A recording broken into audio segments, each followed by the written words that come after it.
Afternoon, ladies and gentlemen. Thank you for your participation in today's virtual town hall meeting that is taking place as it relates to vaccine distribution and essentially a discussion on vaccine distribution. Our host today is Commissioner Doreen Williams from the Rockdale County Board of Commissioners. We also have other panel members that include Dr. Audrey Arona, MD, who is the CEO and District Health Director for the Gwinnett, Rockdale, Newton County Health Departments. Additionally, we have Director Dan Morgan, who is the Rockdale County Department of Emergency Management Director, and also Mr. Tolbert Morris, I believe is our CEO or COO of Helping Hands Clinic. Mr. Morris, did I get your title correct? CEO. Okay, thank you, sir. Yeah. Thank you for joining us here today. I'd like to give Commissioner Williams an opportunity to make opening comments and remarks. Commissioner Williams? Well, good afternoon. I'm so happy that you are joining us today on Facebook Live and through our county website. I just felt a need to have a conversation with the community about the coronavirus, about the vaccines, about the new strains that we have heard about, and testing that's still going on. If you are like me, this has been a really kind of weird experience. I had to run to the grocery store this morning, and I try to do that early when there's very few people in the store. And it still feels weird to me to wear a mask. After almost a whole year, that still feels weird to me. And I'm comfortable that everybody else is wearing one, but it just feels weird. And so I think, we need to be looking forward to what is available to us and how long do we think that these precautions are going to be in place. And we know that they're going to be around for quite a while longer. So I would, one of the things that I did want to bring up before we go into our panel discussion today is that there is a text service. They're calling it an app, but it's not really an app. But Sean, if you could put that number up, it is a program developed by an attorney actually who became a code maker. And he was trying to help his parents get an appointment to get a vaccine. And it was, as many of you know, it was very, very difficult. And he kept trying and he kept trying and he kept trying. And he thought, I've made code for other kinds of situations. And so maybe I can do that so that the code automatically scans the health department websites so that when they announce that they're going to be putting up appointments, this app will show us that. So if you text the word VAX, V-A-X, to the number that's on the screen, 844-554-4024. It will then come back and ask you which county are you in? Are you interested in finding out about?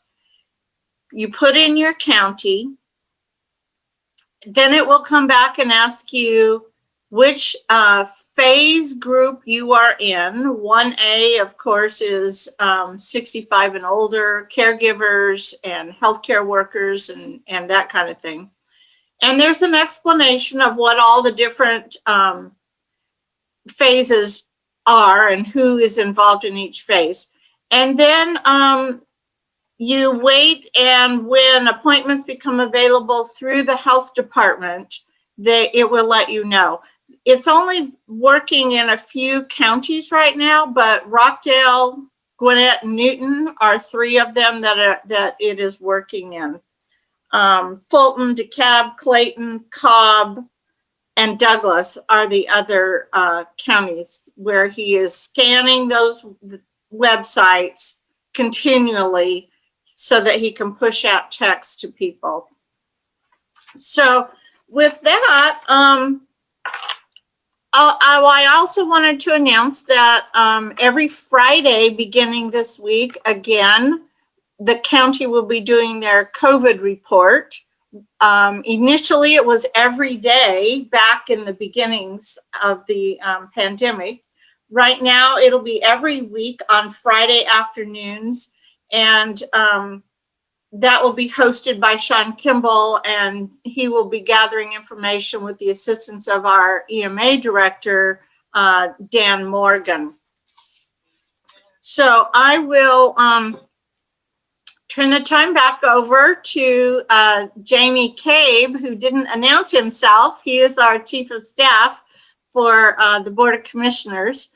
And I am really looking forward to being able to share information with you and have you ask questions. You can type questions into the chat box, or you can email your question to james.cabe, C-A-B-E, at rockdalecountyga.gov. And Jamie will be monitoring those questions as we move forward with our panel. Thank you very much, Commissioner Williams. Thank you for also pointing out I did neglect to introduce myself. Ladies and gentlemen, I'm Jamie Cabe. I'm honored and privileged to serve as your Chief of Staff for the Rockdale County Board of Commissioners. It's also my privilege to moderate this town hall today for Commissioner Williams. You've just heard opening comments from Commissioner Williams. She's given you some very valuable information, but one thing I would like to reiterate, I've already received a large response on those that are viewing this town hall via our website because they do not utilize Facebook. So yes, if you are viewing this town hall via the website, the only way you can submit questions during the town hall is to email me directly. And yes, my email address again is james.cabe@rockdalecountyga.gov. Without further ado, I'd like to move into a brief explanation and purpose of this town hall. Essentially, as Commissioner Williams has already explained, the purpose of the town hall is to have a discussion among our panel members for distribution sites that are currently in Rockdale County, and then distribution sites that may be planned later down the road in Rockdale County. And that's where we'll depend on Dr. Arona, Mr. Morris, and also Director Morgan to go into more detail. We're going to hear from Dr. Arona on the new strains of the virus and anything that the public may need to know about what we're hearing in terms of new strains of the virus. And then additionally, we're going to talk about COVID testing, and Mr. Morris and actually all of our panel members will provide some additional insight as it relates to COVID testing moving down the road. But without further ado, I want to introduce at this time our main presenter, who is Dr. Audrey Arona, MD from the Gwinnett, Rockdale, Newton County Health Department, who is also the CEO and District Health Director, who's going to kick off presenting our information here today. So Dr. Arona. Yes, good afternoon, everyone. I'm thrilled to be here, and I love forums like this because it's so critical for us to get all information, accurate information, out to everyone. And so thank you to Commissioner Williams and Rockdale County for doing this. And my friend Dan Morgan and I will do our best to give you all the latest information possible and save plenty of time for questions. If it's okay, Chief Cabe, can I share my screen? And Yes, ma'am. Please do so. all right.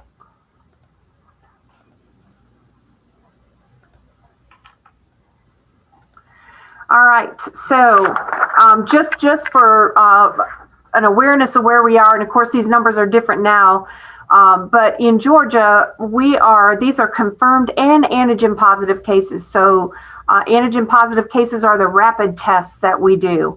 We used to confirm those with a PCR test, but we don't any longer because when it's positive, we consider it a positive case. And so total confirmed PCR and rapid tests that are positive now are over 909,000, almost a million in Georgia. Georgia's experienced 12,570 deaths. I always like to give you the whole district. I have Gwinnett, Newton, and Rockdale County, and so you can see Gwinnett's our most populous county within our district, of course. And so, but this way you can kind of relate where Rockdale is compared to others. Gwinnett County is currently over 83,000 cases with 718 deaths so far. That's about a 1% crude case fatality rate. Newton County is now at 8,346 cases, and Newton County has lost 153 individuals. Their crude case fatality rate is right around 2.44%. For Rockdale County, 5,724 confirmed and rapid positive cases, and have lost near 100 deaths. And that's a crude case fatality rate of 2.02%. Again, hospitalizations too. Now, the best way to look, these numbers are all from last March, a year ago. And in fact, 2 days from now, on Wednesday, will mark a 1-year anniversary when the health department opened our incident command structure for the COVID response. And it's just incredible to think that this has happened for a year. That means every morning we meet as a team, every evening we meet as a team for planning, for update information and all that. And it's a highly structured way to really run a response like this with so many moving parts. So what we do, though, to look at current case numbers and how widely spread COVID is within our communities is we look at the 14-day case rate and we look at 14-day positivity rate. That tells us really kind of where we are with COVID transmission. And so for Rockdale County, our 14-day case rate is 653 cases per 100,000. Those are PCR tests. Anything above 100 cases per 100,000 is considered high transmission. So you can see that Rockdale County certainly is high. If you consider the PCR cases plus the antigen cases, case rate for 14 days, that increases to almost 1,000 cases per 100,000. It sits currently at 898. Now, these numbers are always updated on Mondays, and so Monday afternoons. And so given this is not quite Monday afternoon yet or close to it, we don't have the current case numbers. Last week, the case numbers were finally not dramatically increasing. They were more stable from the prior. So the prior week was 784 confirmed cases, and then last week was 653. So we're hoping that this number is declining this week. I'll certainly let you guys know. For the overall 14-day positivity, the last positivity for Rockdale County was a week ago at 16%. The week prior to that was 19%. And so you can see that we had gone down some, and we're hoping again today continues that travel or that trajectory. For school age data, the highest case rates for Rockdale County are in the 23 and older phase group at 939 cases per 100,000. So the next one to that is the 18 to 24, college age kids, and then the 5 to 17 year olds last week was 245 cases per 100,000. So much different there, but again, the highest case rates are in the 23 and older category. Dr. Ronan. Yes. I apologize for the interruption. If you are advancing your slides, we're not seeing it on this end. We're still stuck on the first slide. Yes, and I was just about to change it. Okay. All right. I had a lot to talk about on that slide. I apologize for the interruption. No problem. So just to give you an idea of what the cases look like in the United States, this first hump was back in April. This mid one was in the summertime, and now you can see since the holidays. And in fact, our 14-day case rates are 4 times that what they were early November, before the elections and before the holidays. So you can see that the holidays and the winter months and everything, with the cold weather drawing people inside, this virus loves people who are close together. And that's why our numbers are so high. So that's what it looks like in the United States. This is what it looks like in Georgia, pretty similar, except we had a pretty high peak in the summer months. And again, I think this is higher than in the United States, because when extreme weather temperatures occur is when people gather more. So being in the South, Georgia, summers are really hot, driving people inside the air conditioning. And that's, I think, where we get much of that. So for our district, our cases look like this. Of course, Gwinnett's the most populous, but all 3 counties follow the same lines. These are just our cases. The middle one is our deaths. So despite the rise in cases, our death rate has really stayed the same since last year. It's been roughly the same then as it was. And as the cases increase, we'll see more deaths. But the overall rate has pretty much been the same, which is a good thing. We find younger, healthier, less at risk people, spreading the cases, which is good. At the bottom, these are our number of outbreaks that we've seen. Primarily, they're most of the time in just long-term care facilities, assisted living facilities, but some schools and businesses as well. But you can see that the overall outbreaks over time have stayed the same. This, again, is just to emphasize that our rise in cases is not due to increased number of outbreaks. All right, and then switching to the vaccine, these are the phases where we are right now. We are in phase 1A. This includes healthcare workers, of course, frontline healthcare workers, first responders, 65 and older, and their caregivers, and then the long-term care facility residents and staff. For Georgia, we have about 2 million of these folks. So you can see how with our limited amount of vaccine that we get, it's going to take longer to get phase 1A rolled out. Phase 1B is primarily for non-healthcare related essential or critical workforce. There's a whole category of those listed on the CDC website if you're interested. Fortunately, I do not make this decision about who falls into this phase, but the state office, CDC, and of course Homeland Security, I believe, makes those decisions. Phase 1C will include adults under 64 with medical conditions. Phase 2 will include, homeless shelters, group homes, jails, detention centers, that type of thing. And then we get to the general population. And this has changed because it was 4 phases, if you recall. And then they broke down 1A, 1B, and 1C. And so this is just a working diagram or a pyramid that we're working from. And it's subject to change, of course, from the CDC, the state office, and or the governor. I'm going to stop sharing that right now. And maybe what I'll do is kind of save some things for questions.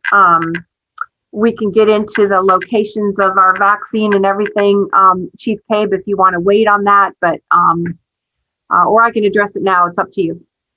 Yes, ma'am. If you would, please go ahead with your full presentation and we'll do all the questions at the end. Thank you. Okay, very good. So with we're currently offering vaccinations for Rockdale County in the Rockdale Career Academy. We're doing about 400 to 500 per day, and we can do more than that. It's just that our limiting supply, of course, is the vaccine. So we operate 6 days out of the week, and we can do far more vaccines than that. It's just that, we don't have the vaccine right now from the state. So I'll talk about that in just a second. But so, yeah, we are looking for other places right now and other opportunities in the community for the vaccination sites, because we can't stay at the Rockdale Career Academy for as long as we need to. So we're looking at that currently. Again, our limiting resources, the vaccine. In order to get a vaccine, you have to register for an appointment through our website. There are roughly 2,000, a little bit over 2,000 providers in Georgia who are enrolled to be vaccine providers, recipients, and then give the vaccine to folks. Again, it's everyone is really in the same boat because no one is receiving enough vaccine. Their appointments fill very, very rapidly. And I'm grateful for that text for that VAX commissioner, because I believe that will really help folks. But right now, when we open up appointments, that means that we've received vaccine and we can open vaccines for next week. And so we're currently waiting for our allotment this week. And then when we get that, we will open appointments for next week. And they go very, very fast. Within an hour or two, those appointments are all gone, even if we open up over 3,000 to 4,000 appointments. Currently, the state receives vaccine, then ships it to the providers, and then people make appointments for that. And currently, our health department alone has done, well, today will exceed probably 23,000 vaccines since we got this vaccine 6 weeks ago.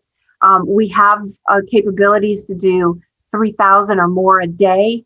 But again, it's all limited based on the amount of vaccine that we get. We are scheduling second appointments at the time that you go in for your first vaccine. And so we have to prioritize those second doses. So for instance, next week we have second appointments already. And as we get vaccine today or tomorrow, then we'll make sure we reserve that vaccine for those folks. And then we'll be able to open up additional appointments for first time doses.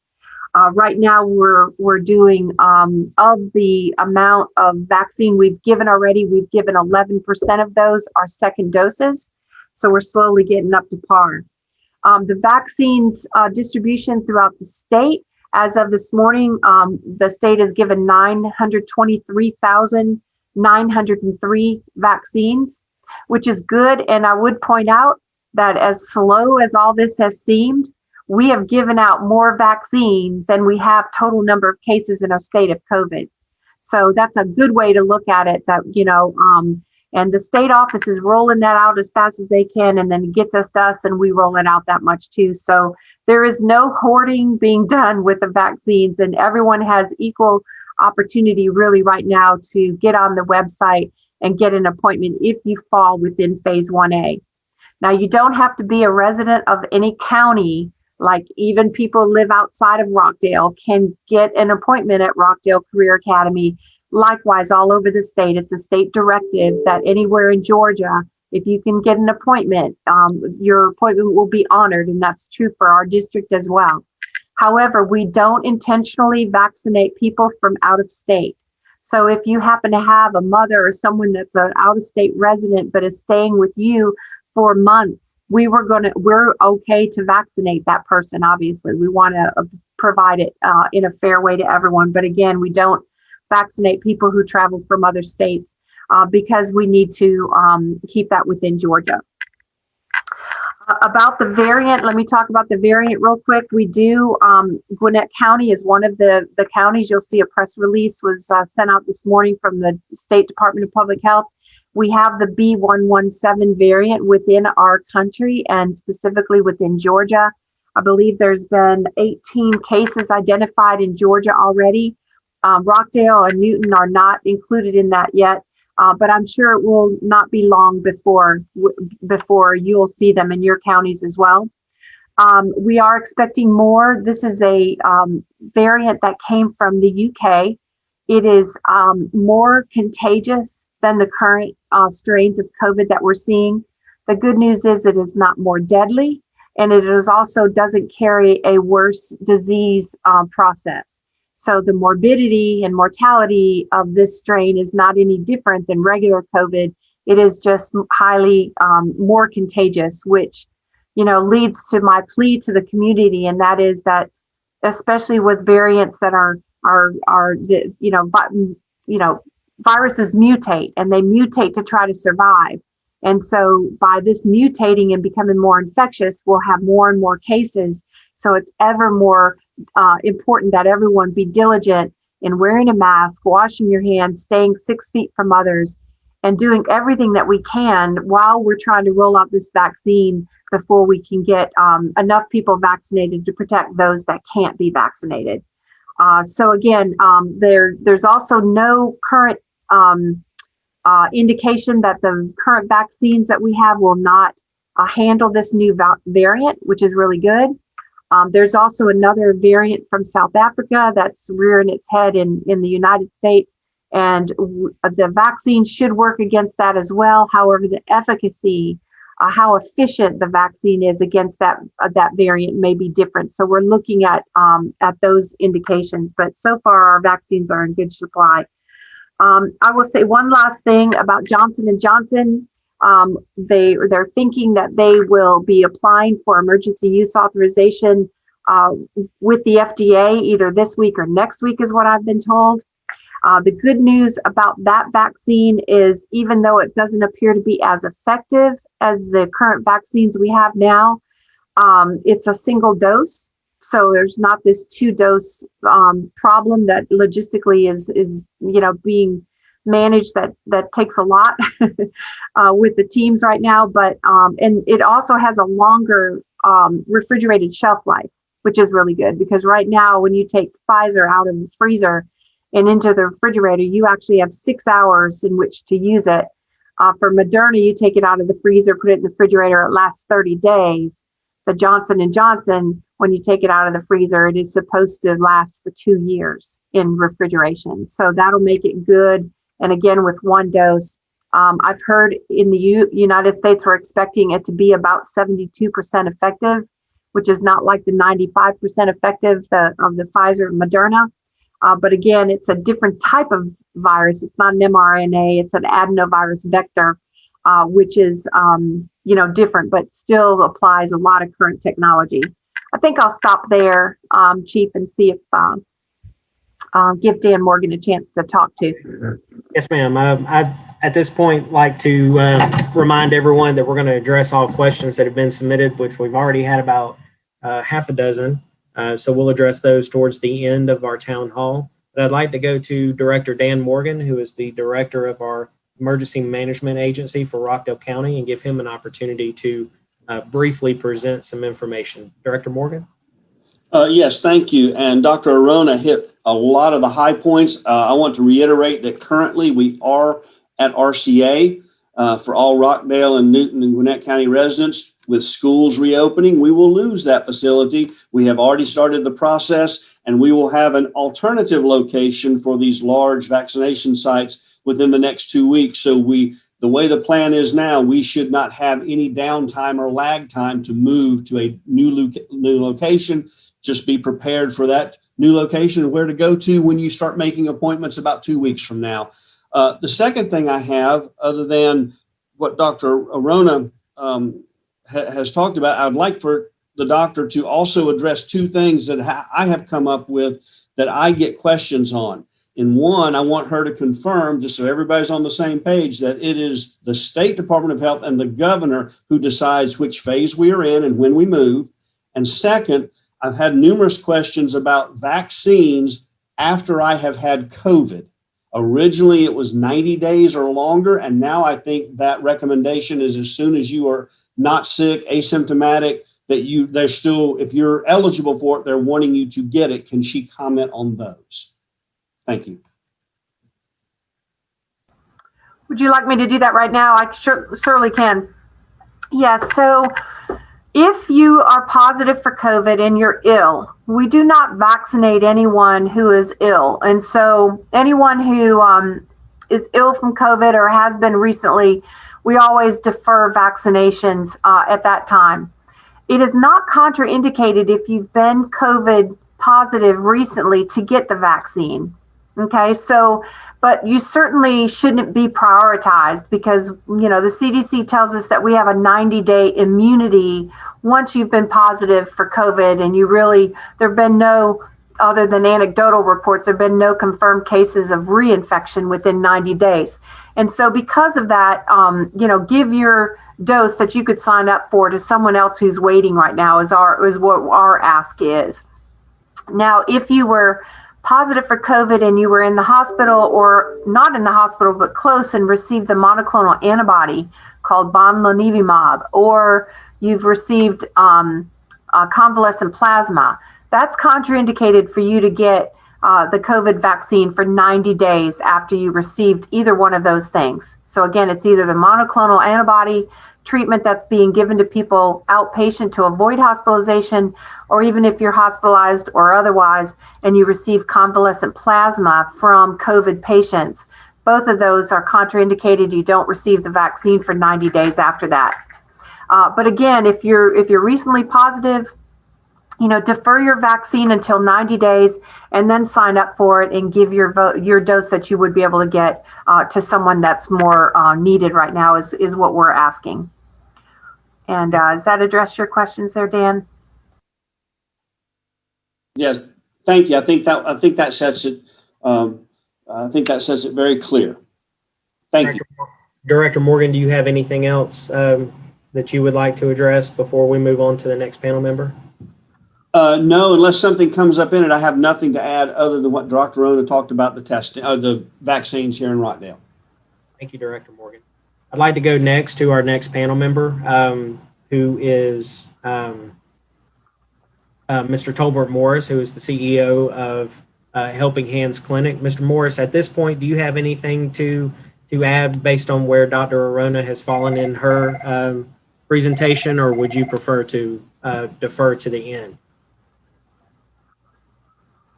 Mr. Morris, you're muted.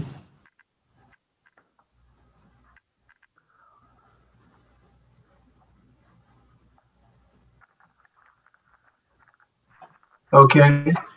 Basically, what I would like to add at this point is what I've looked at was some of the sites that will be available. As Dr. Rona said, that the vaccine is very few and far between. And a lot of those that have gotten them have used them. However, I did find out that Publix Pharmacy is expecting a shipment in very soon. And what they're going to be doing tomorrow after 6 o'clock is they're going to be asking individuals to go to their website and sign up, register in order to get that vaccine. And they will hopefully start giving it on Tuesday. But they do expect for any individual that want to get that to go ahead and register for it. And it's going to be at all public sites, not just necessarily here in Rockdale County, but in the state of Georgia, in our local areas. And you can go to any one of them. You don't have to go to Rockdale County public sites. Kroger is also going to be able to have theirs available. But what Kroger is asking is that when you go in and you can get it from their website, which is a pharmacy assessment and vaccination questionnaire. And when you register and they'll call you and approve you, what they would like for you to have is that questionnaire completely filled out when you come in, which will help rapidly get you through the process. All right, so I have that information.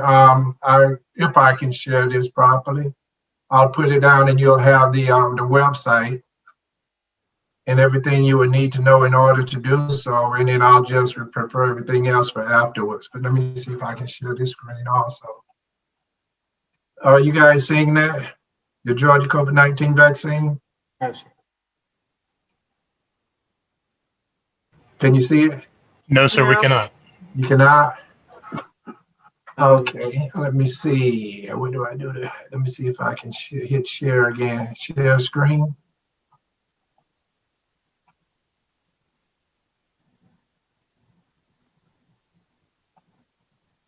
Can you see it? No, you're still not seeing it, are you? Because I see me. Yes, sir, we can see it.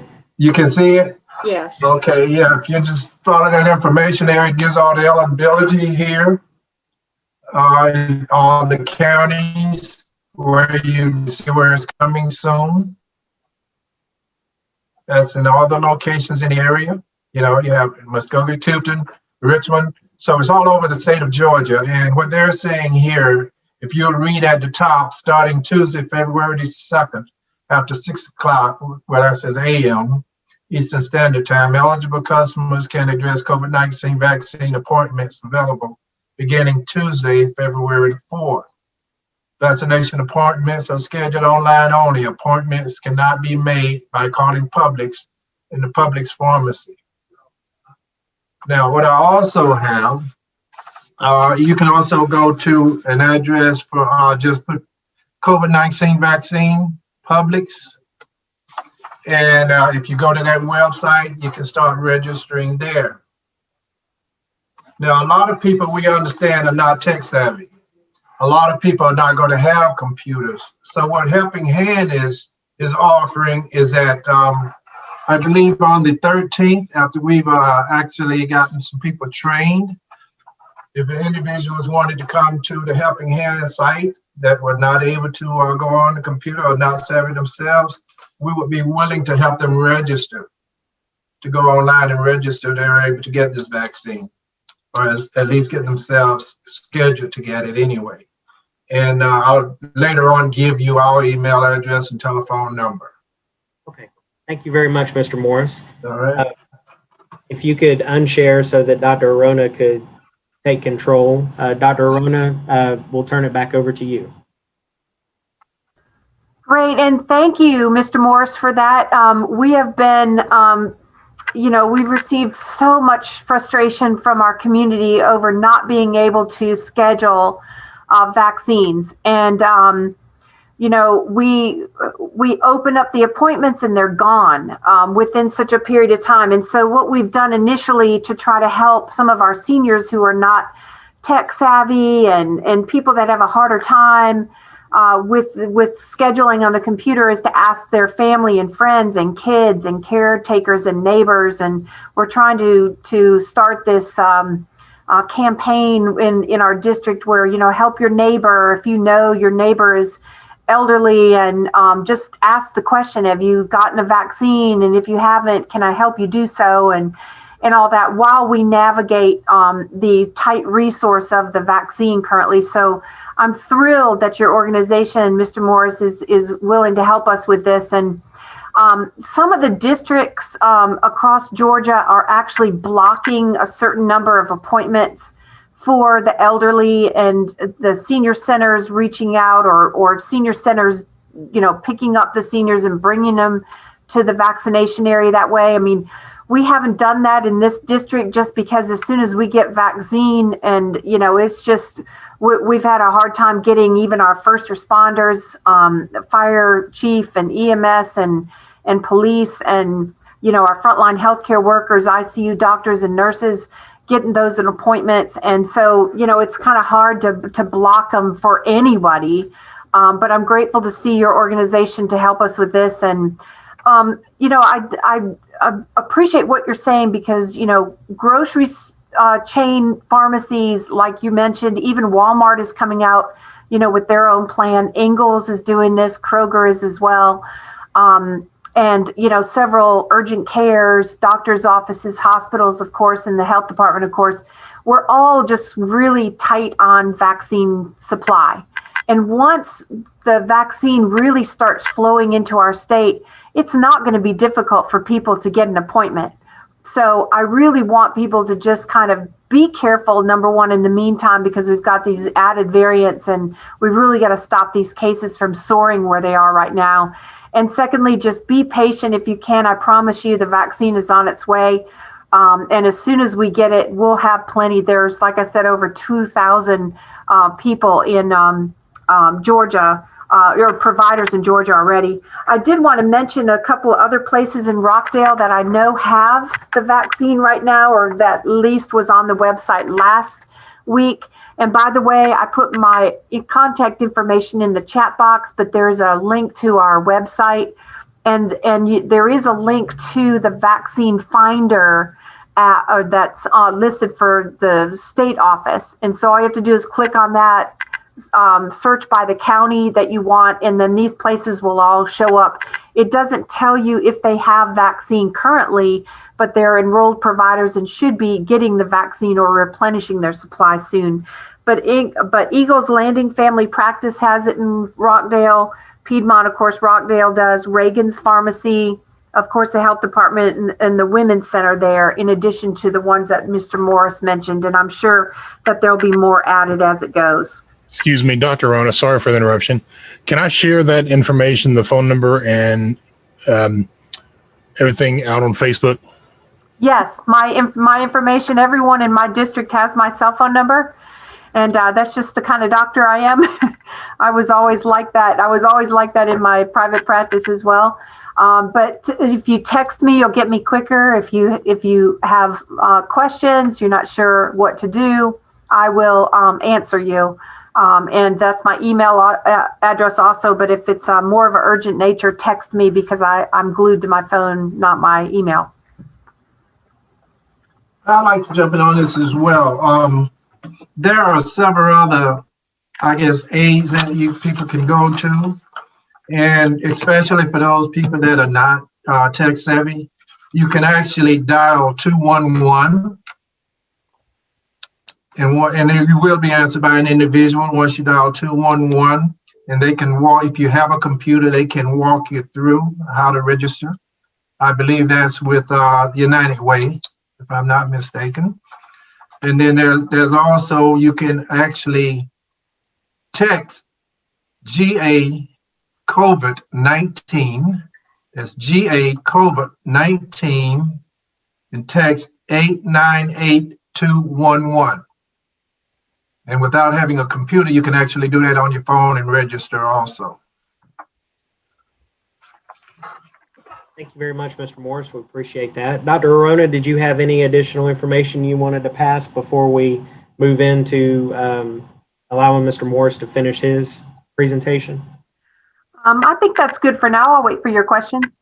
Okay. Mr. Morris, you want to take a few minutes? Just a heads up, we have almost, I think about 8 to 10 questions so far. So I'm not sure how long you need to present information, but we've got a few minutes if you've got some more information. No, this is not going to take long at all. Basically, what I'm Helping Hands has registered to become a vaccine site. And we have actually been approved to become one. Now we're just actually waiting. There's an exam that each one of us have to take in order to qualify. Hopefully we will be qualified within the next week, or this week, I should say. By the end of this week, we should all be qualified. We will have to purchase the refrigerator for the vaccine, and we should be up and running, I would hope, within the next couple of weeks. So that's also, and what I was going to also suggest, if there's any way that we can help the health department, we can get some of the health students that we work with from the colleges. And if we can get them out, we could also bring them here, which they are coming here. We could also, if you would like to bring some over here, we could use some of those students to help us get some of the vaccinations out to the public. That would be great. In fact, what we do that covers the liability and everything else is to ask all of the people that you're talking about to register through MRC. So it's mrcgem.com/join. So it's M like Mary, RC, G like George, EM like Mary, .com/join. And you don't have to be a healthcare provider to join the MRC stands for Medical Reserve Corps.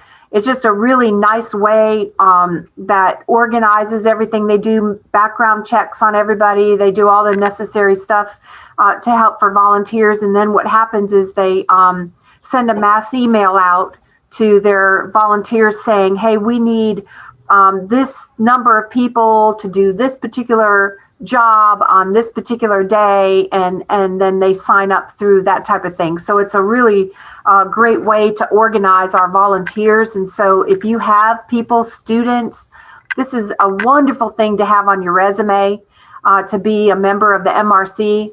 My kids did that when they were in high school, and everyone always asked about it when they were interviewing for jobs.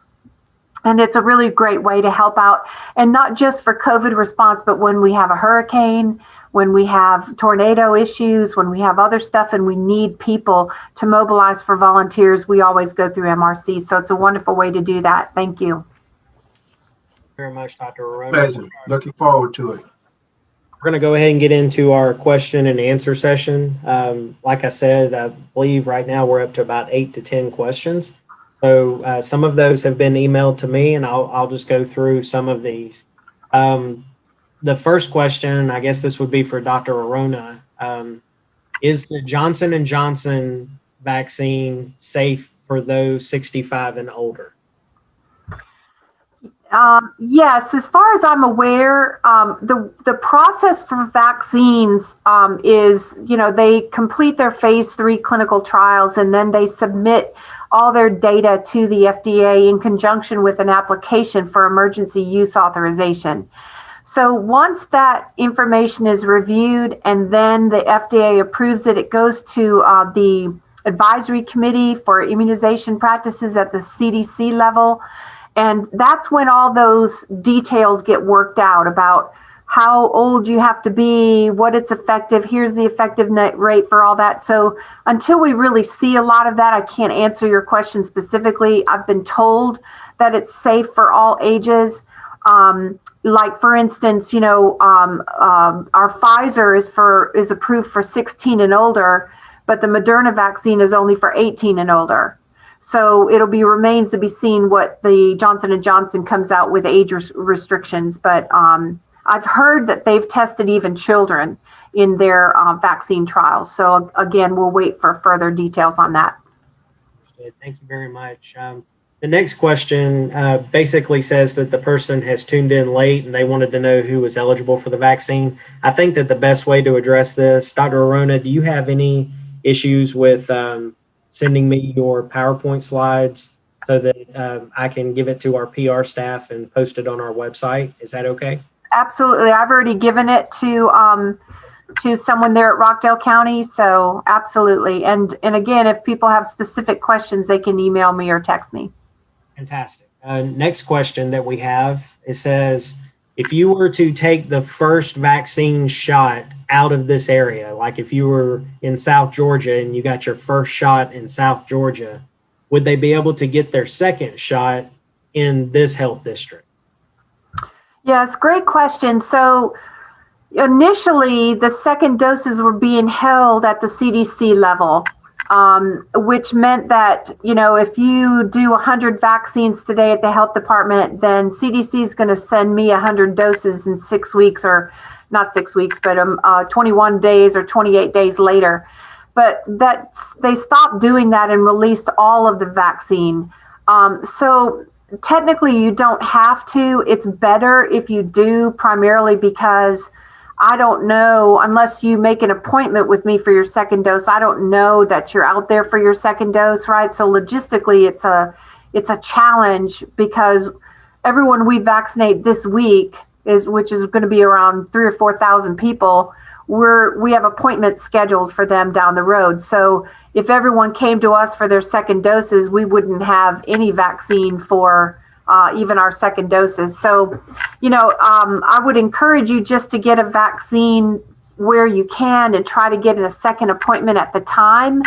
And if they don't allow a second appointment to be scheduled, then you'll have to try to reach us through our website and get it that way. But understood. Thank you. Next question.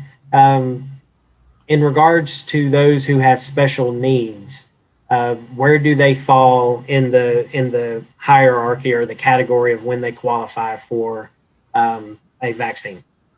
Yes, right now it looks like 64 and under with medical conditions that put them at risk for severe, complications from COVID would fall in phase 1C currently. I do know that there's a lot of groups putting a lot of pressure on the governor at the state level to change this pyramid, but currently this is where it sits, and I don't know what'll happen in the coming weeks for that. But again, we kind of follow the CDC and the state office and the governor in terms of who qualifies for what. Understood. And in that same category, or in that same line of questioning, the next question is, if someone has a medical condition, how do they prove that they have the medical condition when they go to book the appointment? Like if they fall under 1C, how would they prove that they have an underlying condition that qualifies them to get the vaccine at that level? Right. Well, that's easier answer. That's an easier answer than the caregiver question. How do you really police the fact of who's caregiver and who isn't? But a simple note from a doctor that manages their health conditions would be super easy in that regard. As far as caregivers go, because there are some caregivers already that fall within phase 1A. If you're a caregiver for somebody 65 and older, you qualify to get that vaccine now. And part of this is just, on your honor system, really. And there are a lot of people that will take advantage of this, and we get that. But to require a note from WHO is a burden on, the healthcare system and everything else. And so what we try to do is define a caregiver as somebody who provides daily care to somebody 65 and older. We like to say 4 hours or more, but again, that's kind of difficult. But if you're just a college age student that takes your grandmother's garbage out once a week, that's not considered a caregiver, in our opinion. So. Understood. The next question is someone asking about their 96-year-old mother. How do they get an appointment? And I think that's already been established here during the content of your presentation. We've offered an 844 number to call. We've also offered the 211 number provided by Mr. Morris, also the vaccine finder online, and in addition, the text option of Georgia COVID-19. And then there's also other means by contacting the health department directly, which that number has just been posted by our PR department. So I think that question's been addressed. Next question in line. I would add, Chief, that I wouldn't call the health department directly just because it's hard to get through on those lines. But if people visit our website, we try to put in indicator at the top of when to expect. We expect our appointments to open up. It's usually Tuesday late afternoon and sometime on Wednesday. So that's really the best time to be watching the websites. Yes, ma'am. I have personally gotten some calls in the last week from people that don't use the internet. So what I have done is just provided them with the generic phone number. I understand that you're getting inundated with calls, but for people who don't use the internet, that's absolutely. Next question. Why is it necessary to provide insurance information since the vaccine is free? What if the person has no insurance? Right. Well, first of all, the vaccine itself is free. If you do not have insurance, it's absolutely 100% free for you. The vaccine itself is a federal resource. No one should be charging for the vaccine itself.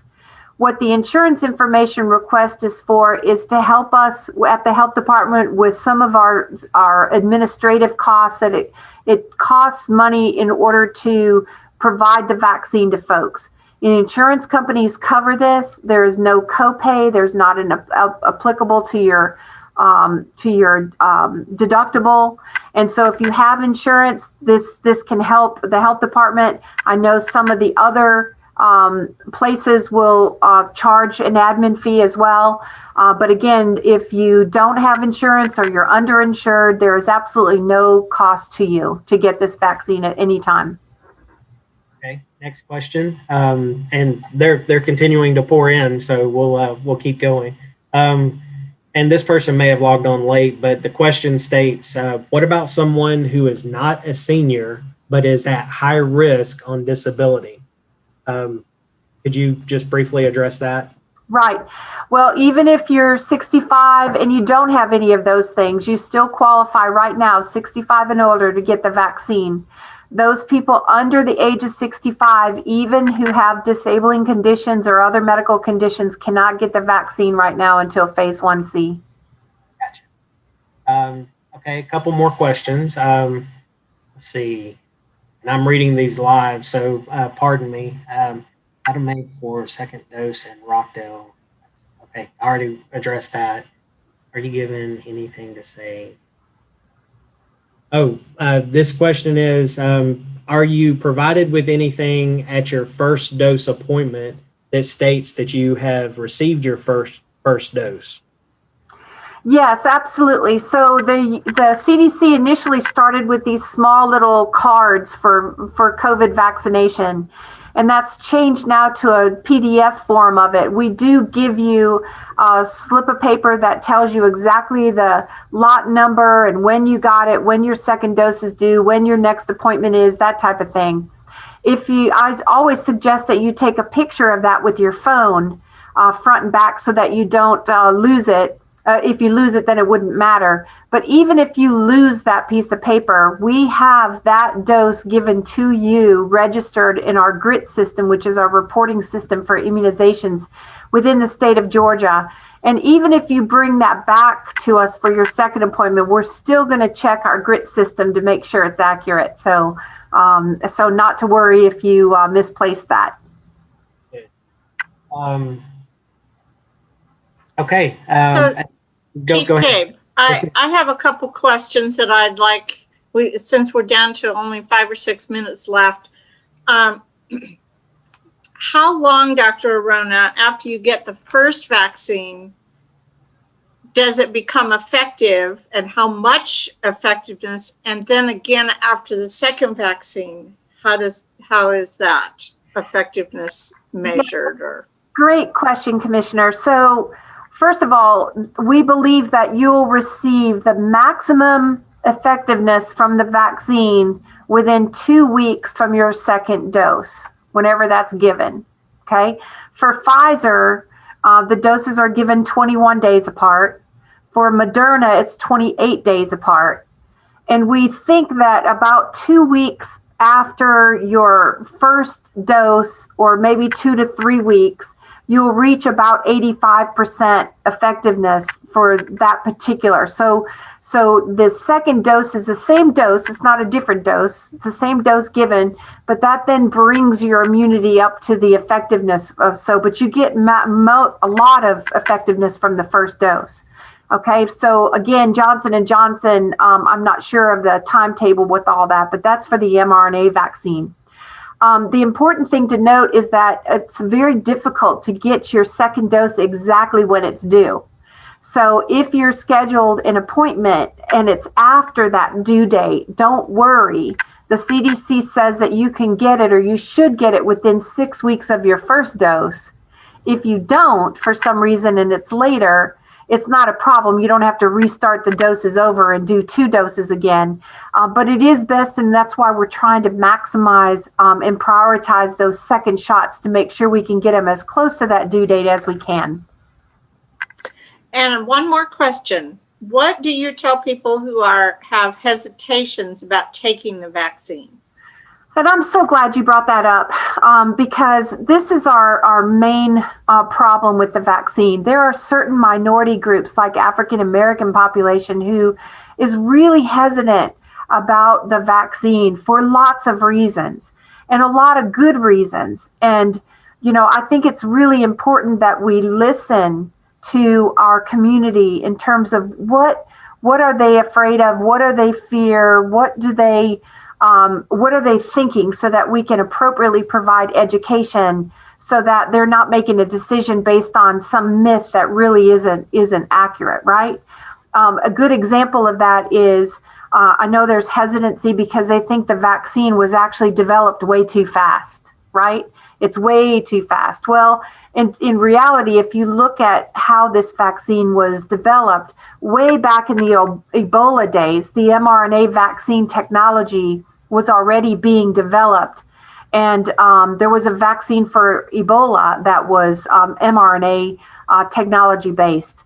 Part of the reason for the rapidness of the way this was developed is because there's a lot of time for a lot of vaccines to be produced where you have to grow the virus in culture, or you have to kill it and change it and then grow it so that you can develop a vaccine to it. Whereas with the mRNA technology, none of that has to be gone. So there's huge amounts of time that were taken away because of the technology of mRNA. So I really do believe that this is a safe vaccine. The profiles for what side effects we've seen are extremely mild. It's not a difficult vaccine to take. It doesn't hurt that much. I mean, the second dose, they say, is a little bit more painful than the first, but I equated it to a flu shot, essentially. Nothing like a tetanus shot, nothing like the Shingrix shot. There just haven't been a lot of horrible side effects of this at all. They've basically just been very mild. just flu-like symptom, maybe a little general malaise or mild fever, maybe. Usually it's just a little redness, tenderness, arm achiness when you get it, and the second dose too. So, and that's been for both Pfizer and Moderna. They both have really good safety profiles. Thank you. I like to, because I know Dr. Hodges is going to be inundated with questions. So what I would like to do is give us some help on this. So if you guys want, find that you can't get through to her, there's a COVID helpline. And I'll give you that number, which is 866-211-5320. It's 866-211-5320.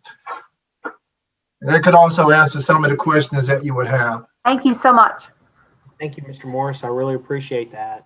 One additional question, and this is the final question for Dr. Arona.